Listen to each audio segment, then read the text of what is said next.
Olá, boa noite. O programa de hoje conta, como sempre, com a presença de Rui Vieira Neri. Vai também conhecer um assíduo frequentador de concertos, talvez uma das pessoas mais conhecidas do nosso meio musical.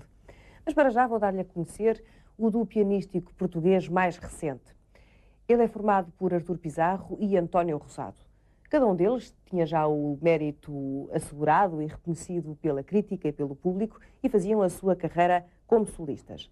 No entanto, há cerca de um ano resolveram começar a trabalhar juntos e o resultado foi excelente. Aliás, muitos dirão, outra coisa não era de esperar.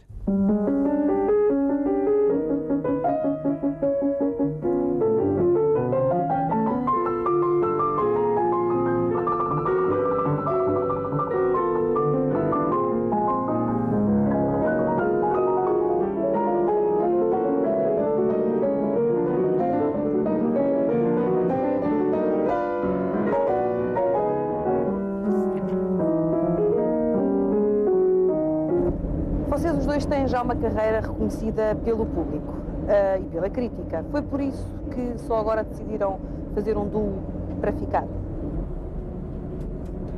Isto é para durar? Eu penso que não foi por isso. Para responder à sua pergunta, foi porque o Artur teve a ideia feliz de me telefonar.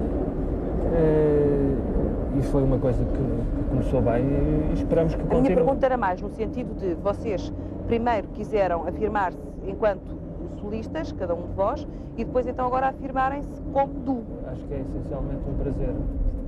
Não, eu tenho a impressão que foi uma situação que se pôs na altura. Foi espontâneo. Foi um acontecimento espontâneo.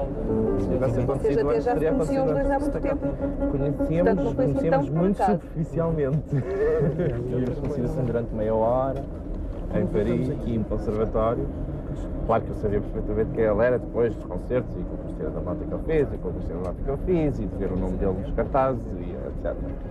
Mas foi assim, foi uma ideia muito espontânea. Bem, mas confessem que é para ficar, porque a quantidade de contratos que têm neste momento é para ficar, não vão acabar no auge. Esperamos que não.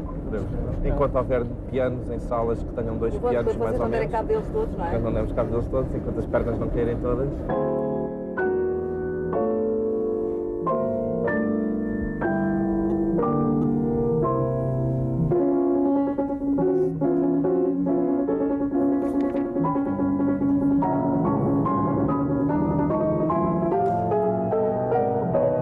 Vocês são, obviamente, como eu já referi, dois excelentes pianistas, mas são duas pessoas diferentes, características diferentes a tocar piano. E vocês têm com certeza consciência disso. Isso entra em consideração quando escolhem, por exemplo, repertório, quando dividem que piano é que é para quem? Tu achas? O que é que eu acho? Eu penso que essencialmente essa parte tem sido muito fácil, não é? Tem sido muito fácil porque temos talvez gostos não similares, mas que são muito... Terreno em comum. Algum terreno em comum. E quanto às escolhas também tem sido muito fácil, tentando distribuir as coisas. E também estamos ao contrário do que se pensa, há muito repertório para dois pianos. Eu sei que muitas vezes o público vem perguntar, mas tem repertório suficiente para fazer concertos e montar e turnés e diz. Há imenso repertório, relativamente pouco repertório tocado frequentemente. Há muitas obras, de vez em quando, onde há problemas é encontrar essas partituras já publicadas. Portanto, há muita coisa em manuscrito, há muitas coisas que se tem que pedir, ou ao compositor, ou ir a bibliotecas. Mas há muito repertório, obviamente repertório melhor, repertório pior. Mas há muita coisa que se pode fazer e connosco tem sido bastante fácil. Quanto à questão de qual é a parte, o primeiro piano e o segundo piano, na maior parte das obras, de certa maneira copiam-se um ao outro. A divisão de trabalho está muito bem feita. Portanto, o material que o primeiro piano toca, o segundo piano acaba por tocar também. Portanto, essa questão não se põe com tanta dificuldade. Sim, ou se copia ou dialogam. Ainda dentro da concepção de que há uma duplicação, vocês quando tocam pretendem que se faça ouvir um piano com uma maior sonoridade ou dois pianos diferentes? Bom, isso eu penso que também depende da própria obra, não é? É evidente que cada obra é uma obra, mas vocês têm com certeza uma estética comum. Como somos duas pessoas que temos uma história de preparação musical diferente, com mestres diferentes, com escolas de certa maneira diferentes, já agora vamos aproveitar o máximo dessa experiência diferente para enriquecer o diálogo musical. Portanto, criamos um discurso musical mais rico, mostrando exatamente, tirando de nós próprios exatamente o que é diferente e dessa história diferente que nós trazemos ao palco e que nós trazemos à música, criar então um discurso que seja maior do que a soma das duas partes. Tu referiste há pouco que há dificuldade em encontrar determinadas partituras no que diz respeito ao repertório para 2 pianos. Eu posso concluir que esta é uma das apostas deste duo, tocar um repertório que é pouco conhecido do grande público?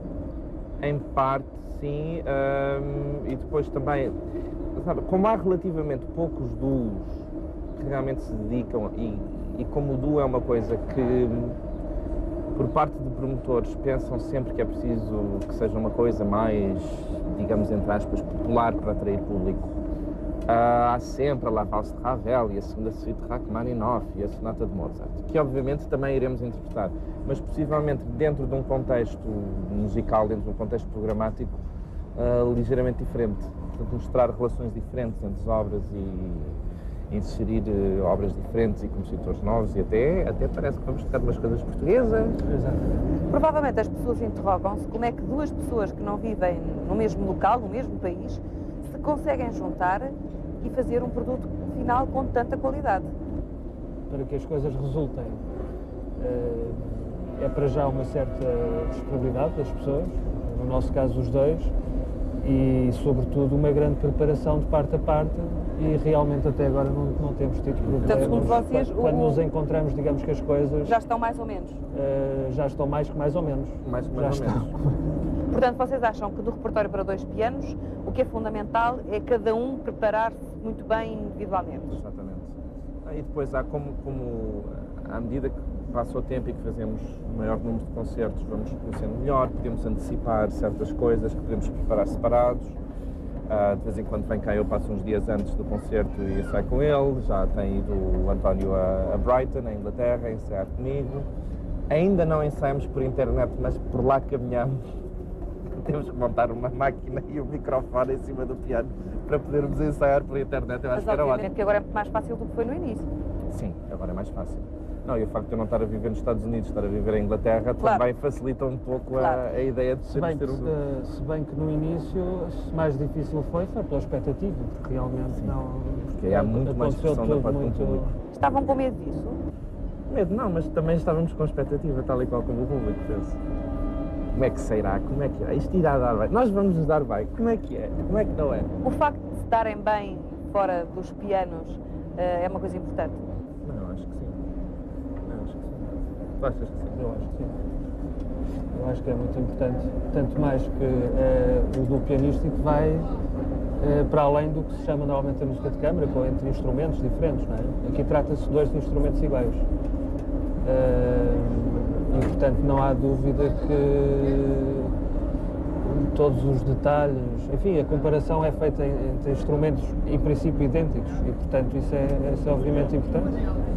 Olha, que, aliás, as últimas pessoas com quem nós tínhamos tocado, só antes de fazermos o nosso primeiro recital, tu tinhas tocado com o teu professor e eu tinha tocado com o meu.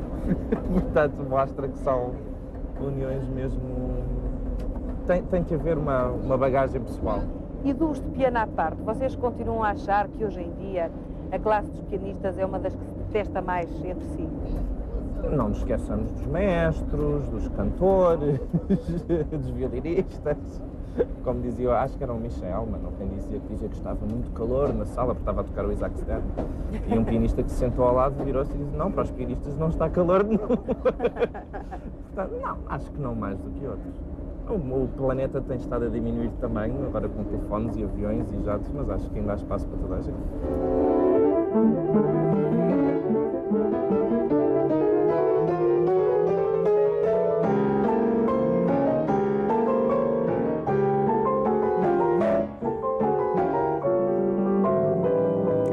E agora Agora vou falar-lhe de um disco que foi posto à venda muito recentemente no mercado.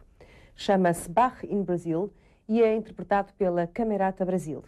Este projeto junta a música de Johann Sebastian Bach com o choro brasileiro. Porquê? Porque não? Segundo os seus intérpretes, porque resulta bem.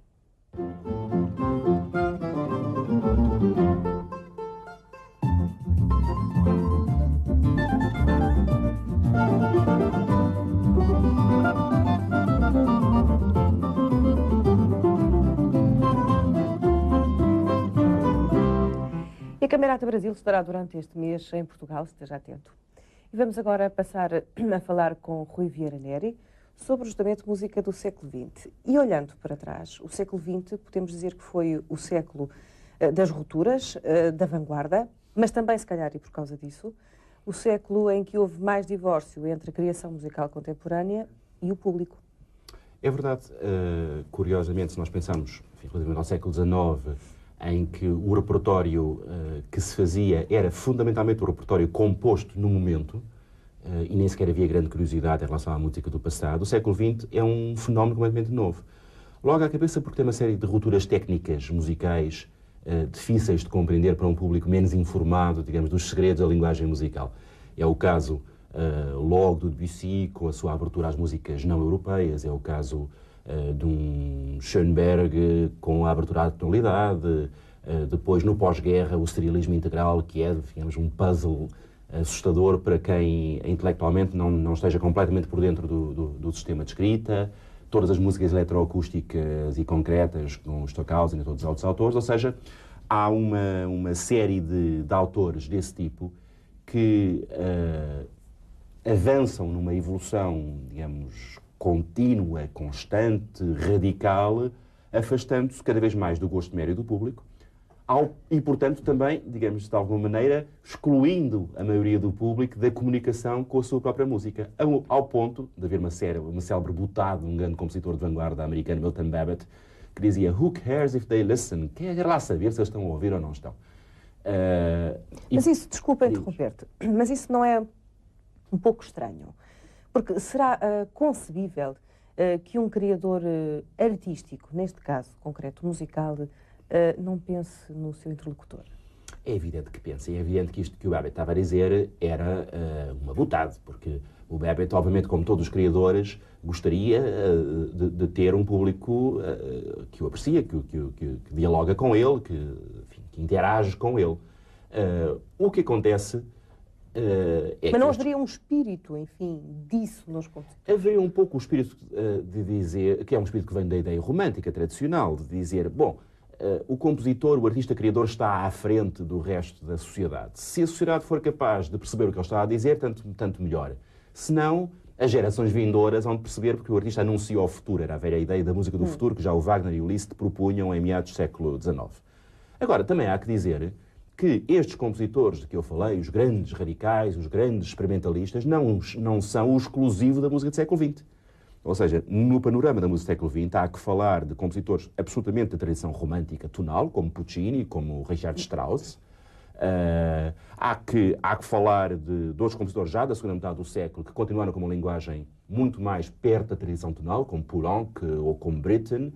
E, por exemplo, de compositores que, sendo compositores de vanguarda, apesar de tudo, mantiveram as pontes assumidas com o seu público. O caso, por exemplo, do Shostakovich. É claro que o Shostakovich leva-nos logo a um segundo problema, que é a questão de se deve ou não fazer-se da acessibilidade uma regra. E nisso ele, tal como Prokofiev, foi vítima daquela política soviética oficial de música para as massas, que impunha uma estética oficial romântica, tonal, à qual era difícil fugir. E certamente estamos todos de acordo que, se é necessário haver comunicação com o público, não há que converter isso numa espécie de norma oficial de acessibilidade. Mas, de qualquer modo, nos últimos 30 anos, penso que se tem observado uma tentativa dos compositores de criarem uma linguagem mais acessível e seguindo a tua nomenclatura. Sim, até porque houve várias escolas envolvidas nesse processo. Por um lado, os chamados minimalistas, os minimal repetitivos, como Philip Glass, Steve Reich, John Adams, que partiram de uma ruptura com esta tradição modernista e, ligando-se de resto transversalmente e interdisciplinarmente a outras áreas de criação artística, apresentaram uma linguagem com características muito mais próximas do gosto médio do público. E nos últimos anos têm aparecido, por um lado, outros compositores, como Arvo Pärt, como o Schnittke, por exemplo, igualmente com linguagens próximas, familiares aos ouvidos públicos. Inclusive tem havido os chamados arrependidos, se quisermos, compositores com uma tradição de vanguarda, como é o caso de um Goretzky ou de um Penderecki, que evoluíram no sentido de reutilizar uma linguagem de comunicação mais direta com o público. E, em teu entender, qual será o futuro desse caminho? Bom, eu diria... Ou o futuro da música, que é mais isso. Sem bola de cristal, é evidente que o que eu posso dizer, sobretudo, é o que eu gostaria que acontecesse. É que, por um lado, o público tivesse cada vez mais formação, mais informação, de maneira a poder fazer uma escolha qualificada sobre o tipo de música de que gosta, ou os tipos de música de que gosta, ou seja, que pudesse abranger, gostar de um espectro muito amplo de músicas, umas mais exigentes, outras menos exigentes, do ponto de vista técnico ou musical, mas que pudesse escolher com conhecimento. Por outro lado, que a própria oferta musical fosse variada, ou seja, que não tivéssemos nem uma ditadura estética de vanguarda, como a um certo momento chegou a acontecer em França, nem uma ditadura de mercado, como acontece neste momento nos Estados Unidos, em que se torna extremamente difícil fazer, com uma orquestra ou um teatro de ópera, música que não seja, entre aspas, popular, nesse sentido da acessibilidade geral. Portanto, a minha aposta, e aquilo que penso que, apesar de tudo, viremos a ter cada vez mais, é uma gama muito ampla de escolhas, quer do ponto de vista das várias opções criativas dos compositores, quer do ponto de vista de várias opções de consumo por parte do público. E isso é o que seria uma opção saudável. Bom, e agora vou apresentar-lhe uma das pessoas mais conhecidas do nosso meio musical. Não é músico, não é compositor, nem tampouco é crítico, mas é das presenças mais assíduas nos concertos. Vamos saber porquê.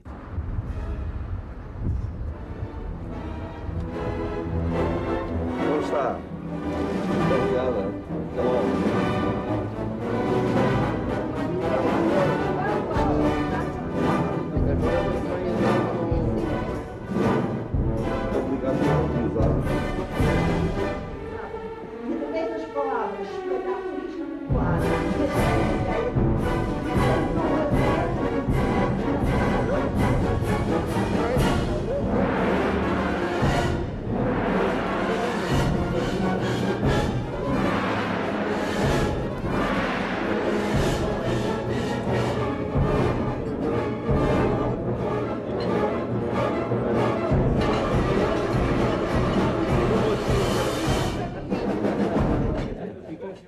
O meu convidado é José Pedro Borges. José Pedro, o seu contacto primeiro com a música clássica é uma história muito curiosa que eu gostava que partilhasse connosco. Então vamos a ela.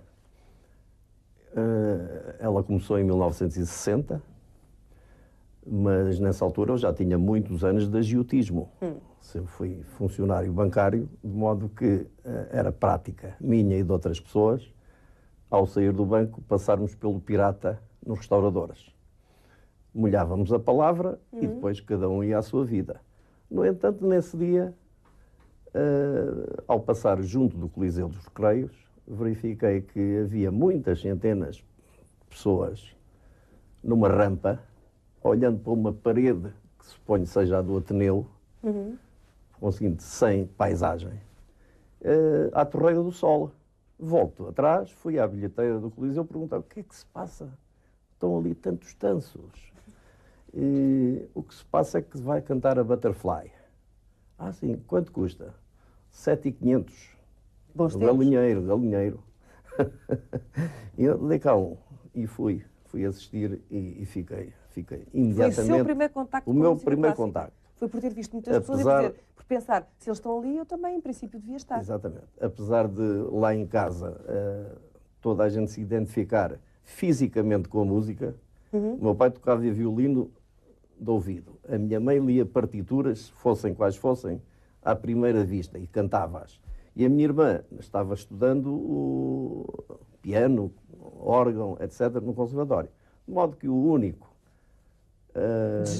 degenerado era o Zé Pedro. Era eu. Mas acabei por ser o único consumidor militante daquela família. Mas, Pedro, e era justamente isso que e sobre esta sua atividade, porque a sua frequência e a sua assiduidade aos concertos é uma atividade. O Zé Pedro, hoje, portanto, dos anos 60 para cá, muitos concertos viu, e hoje é curioso que, sem ter uma formação musical de base, como tinha a sua com a família, o Zé Pedro emite juízos de valor. E, normalmente, até nem são errados. Isso deve-se aqui. É por isso que eu sou suportado nos foyers. Isso deve-se aqui, porque o Zé Pedro conhece o meio musical todo. Deve-se por ter sido apanhado pelo bicho. Eu estava virgem, de modo que absorvi, e ainda hoje absorvo tudo quando se passa de novo nesses domínios, não só da música, como do teatro, do bailado. Sim. De maneira que fui apanhado, deixei a minha vida normal de lado, a não ser o trabalho, e começou a contactar com os músicos, com o público, etc. Com essa sua maneira simpática de ser, começou-se a meter com as pessoas. Exatamente. Sou um bocado social, de maneira que fui sendo acompanhado e suportado, não é verdade? Foi sendo assimilado pelo meio. Portei-me sempre muito bem, e de modo que fui ouvindo tudo. E eu hoje quase que sei tanto como o José Atalaia, o meu querido amigo José Maria Atalaia, à volta da música. Porque por dentro dela só imito juízos de valor de frases previamente estudadas para criarem um certo bruá. E criam. Com que grandes personagens é que o Zé Pedro já falou? Olha, dos vivos podemos, e sem ordem cronológica nenhuma, Rui Neri, Manuel Moraes, Jorge Gil, João de Freitas Branco, também já me faleceu, João Paes e tantos outros, Dr. Serra Formigal. Por exemplo, já acho que não estou a cometer nenhuma inconfidência, já teve a jantar, por exemplo, com o António Koopman. Portanto, isso é tocado lá, com os grandes vedetas. Através do Joaquim Simões da Hora, ia frequentemente à minha casa jantar ou cear depois dos concertos. Diga-se de passagem que é tão bom músico como frieira. Mas graças a Deus, porque isso para mim era um prazer, não é? Mas, Pedro, diga-me uma coisa. É evidente que saber a sua história, enfim, que teatros frequenta, é evidente que já foi com certeza ao estrangeiro para ver determinado espetáculo. Diga-me uma coisa. De propósito. De propósito, exatamente. Como eu disse na introdução, o Zé Pedro é a pessoa mais conhecida no nosso meio musical, sem ser artista, sem ser compositor, sem ser crítico. Depois da porta do cantor Loureiro Diniz, fiquei a ser o protagonista da assistência a concertos. Exatamente. Agora diga-me, a música na sua vida, o que é? O que é? É tudo. É mau cheiro, é entranhas, ódio, amor. A música para mim, como as outras artes, mas já que falou em música, é tudo. Eu não posso viver, é a minha droga. Eu não posso viver sem um minuto de música e julgo que até a dormir eu estou consumindo música. E esta é a história de José Pedro Borges, um homem que começou a gostar de música por curiosidade. Hoje contacta com as maiores vedetas nacionais e internacionais, emite juízos de valor normalmente corretos e não pode viver sem a música. Nós voltamos na próxima semana. Conto consigo. Até lá e uma boa noite.